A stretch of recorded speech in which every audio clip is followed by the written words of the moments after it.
अगर हमें किसी पदार्थ के एक कण का द्रव्यमान ज्ञात करना हो, पदार्थ का मतलब तत्व और यौगिक से हम यहाँ रखते हैं, तो तत्व के एक परमाणु का या यौगिक के एक अणु का द्रव्यमान ज्ञात करना हो तो कैसे करेंगे। तो हमें ये जानना चाहिए कि कोई तत्व के एक मोल का द्रव्यमान उसके परमाणु द्रव्यमान के बराबर होता है, और अगर कोई यौगिक है तो उसके एक मोल का द्रव्यमान जो है उसके आणविक द्रव्यमान के बराबर होता है। तो हम उस आधार पे उसके कण का द्रव्यमान ज्ञात कर सकते हैं। उदाहरण के तौर पे अगर हमसे सवाल किया जाए कि कार्बन के एक परमाणु का द्रव्यमान बताइए, तो हमें ये जानना पड़ेगा कि कार्बन के एक मोल का द्रव्यमान कितना होता है। तो कार्बन के एक मोल कार्बन परमाणु का द्रव्यमान बराबर 12 ग्राम, क्योंकि कार्बन का मोलर द्रव्यमान, कार्बन के एक मोल का द्रव्यमान 12 ग्राम होता है। अब हम ये जानेंगे कि एक मोल अगर कोई परमाणु है तो उसमें कण कितने होते हैं।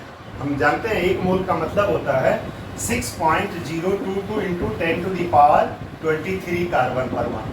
कोई भी तत्व है तो उसमें इतने कण होते हैं। तो हम यहाँ कार्बन की बात कर रहे हैं, तो एक मोल कार्बन परमाणु का मतलब हुआ 6.022 इंटू 10⁻23 कार्बन परमाणु, और उसका द्रव्यमान 12 ग्राम हुआ।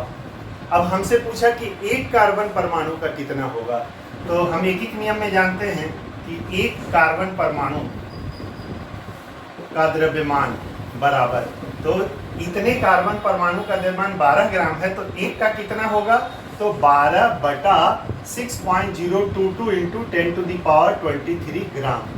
अब दशमलव हटाएंगे, दशमलव के बाद हमने 3 डिजिट लिया है, 3 अंक लिए हैं, तो दशमलव हटाएंगे तो 12 पर 3 जीरो आएगा। अब बटा में 6022 होगा, और ये 10 का पावर 23 जो नीचे है, ये जब अंश में जाएगा तो इसका पावर माइनस में होगा, इसका घात माइनस में होगा, तो 10 का घात -23।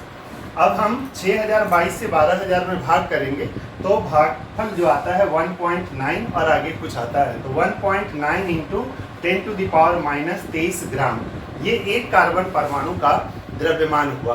अब अगर हम साधारण भाषा में इसको समझना चाहें कि 1.9 इंटू 10⁻23 ग्राम का मतलब क्या होता है, तो उसे समझाने के लिए हम ये देखेंगे कि जैसे दुकान में जाते हैं, 100 ग्राम कोई वस्तु खरीदते हैं, मान लीजिए 100 ग्राम चीनी खरीदते, तो वो मात्रा तो आपको समझ में आता है इतना होता है।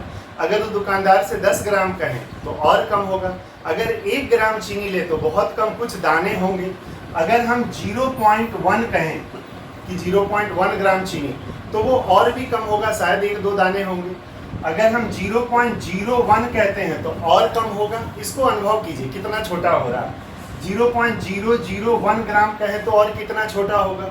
अब हम ये देखें कि ये जो मात्रा है कार्बन का द्रव्यमान 1.9 इंटू 10⁻23 ग्राम, ये कितना छोटा होता है, तो ये दशमलव यहाँ से 23 अंक बाईं ओर जाएगा, तो हम लिख देते हैं 0 दशमलव और 23 अंक तक जाते हैं।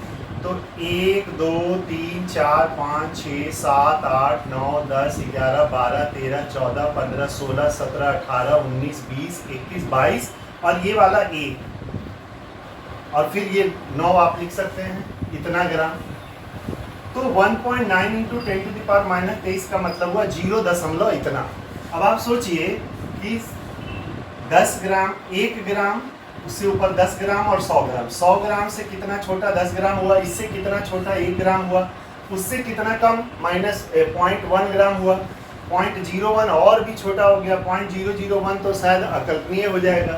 तो उससे भी ये कितना छोटा है।